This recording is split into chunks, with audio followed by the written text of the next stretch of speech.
नमस्कार, स्वागत आपका। मैं हूं आपके साथ मनुरा सक्सेना। रूस ने ईरान के परमाणु कार्यक्रम को लेकर एक बड़ा प्रस्ताव रख दिया है। रूस कह रहा है कि वो ईरान का सारा उच्च समृद्ध यूरेनियम अपने पास लेने को तैयार है।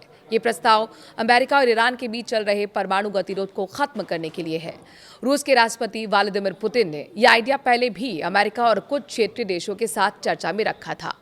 अब क्रेमलिन के प्रवक्ता दिमित्री ने सोमवार को फिर से दोहरा दिया कि ये प्रस्ताव अभी भी वैध है और टेबल पर है, लेकिन अभी तक इस पर कोई कार्रवाई नहीं हुई। प्रस्ताव क्या है, चलिए समझते हैं। ईरान के पास काफी मात्रा में 60% समृद्ध यूरेनियम है, जो हथियार बनाने लायक स्तर के बहुत करीब है। रूस का कहना है कि अगर शांति समझौते का हिस्सा बने तो रूस ये पूरा स्टॉक अपने यहाँ ले सकता है। इसके बदले ईरान को सिर्फ शांतिपूर्ण परमाणु कार्यक्रम चलाने की इजाजत मिलेगी, लेकिन हथियार बनाने वाली कोई भी गतिविधि बंद करनी पड़ेगी। रूस का मानना है कि इससे अमेरिका और इजरायल की जो मुख्य चिंता है वो दूर हो सकती है। ये प्रस्ताव ऐसे समय में आया है जब इस्लामाबाद में अमेरिका और ईरान के बीच 21 घंटे की लंबी बातचीत पूरी तरह से फेल हो गई है। इसके बाद अमेरिका ने हॉर्मुज़ स्ट्रेट पर नौसैनिक ब्लॉकेड लगा दिया है। दोनों तरफ तनाव बहुत ज़्यादा है और दुनिया भर में तेल की कीमतें बढ़ रही हैं। ट्रंप इस डील को स्वीकार करेंगे? अभी तक अमेरिका की तरफ से कोई आधिकारिक जवाब इस पर नहीं आया है। कुछ रिपोर्ट्स में जरूर कहा गया कि मार्च में पुतिन ने ट्रंप को फोन पर यह आइडिया दिया था, लेकिन ट्रंप ने उसे ठुकरा दिया था।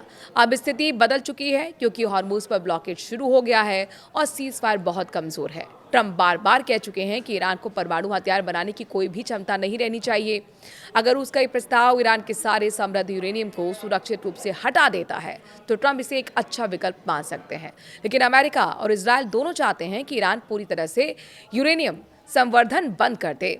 सिर्फ स्टॉक रूस को ट्रांसफर करने से उनका मकसद पूरा होता है या नहीं, ये अभी साफ नहीं है।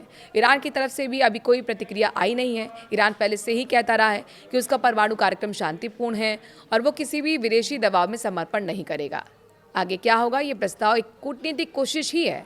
रूस ईरान का पुराना साथी भी है और दोनों देश के बीच अच्छे संबंध हैं। अगर ये डील आगे बढ़ी तो रूस मध्यस्थ की भूमिका निभा सकता है, लेकिन फिलहाल हॉर्मुज़ स्ट्रेट पर ब्लॉकेड जारी है। तेल की कीमतें ऊंची हैं और दोनों तरफ से सख्त बयानबाजी भी तेज है। सऊदी अरब और दूसरे खाड़ी देश भी इस पूरे मामले पर चिंतित हैं और अमेरिका से ब्लॉकेड हटाने की अपील भी कर रहे हैं। स्थिति अभी भी बहुत संवेदनशील है।